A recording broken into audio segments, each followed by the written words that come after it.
বাবা মাঠে খুচরা পয়সাই নেই কিন্তু তোমরা নিয়ে যাবে না আমি নিয়ে যাব আমি লিখবো না তোমরা নিয়ে যাবে তোমরা নাই লিখতে দেবো বসি গো আর লিখতে দিব নাই কেন জানো কারণ এইটা আমার কে বলে তোমরা কি জানো জানো না এইটা আমার বেহান বটে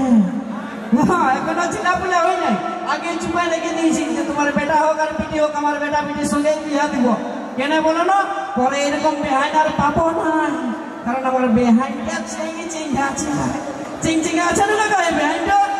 সেই বেহাইনটাকে দেখে আমার একটা দাদা গান মনে পড়ে গেল তুমি পড়া শোনাই দিব ওই যে ঠমক ঠমক চাইলে ধনি তোর মুচুকে হাসিটি ওই যে ঠমক ঠমক চাইলে ধনি তোর মুচুকে হাসিটি মাথার উপর শ্যাম্পু করা ওই যে মাথার উপর শ্যাম্পু করা দেখাইছি কত জুত করা গো দেখাইছি কত জুত করা চলছি যেমন চাবুকের পাড়া চাবুকে আছে লোকে মুস্কা এরকম বেহাইন যদি পাই দাদা তাহলে ঘরে পোল্ট্রি মাংস করিবই না ডেলি খাসিয়েই কাটিব নাকি তুই চলে নিয়ে এসে এই ফাঁকে একটা বেটা ছিল ডান্স তার আগে বুঝিস শিয়াল দাদা ভাই দেখে দিয়েছি একটু চা খাবার চান্স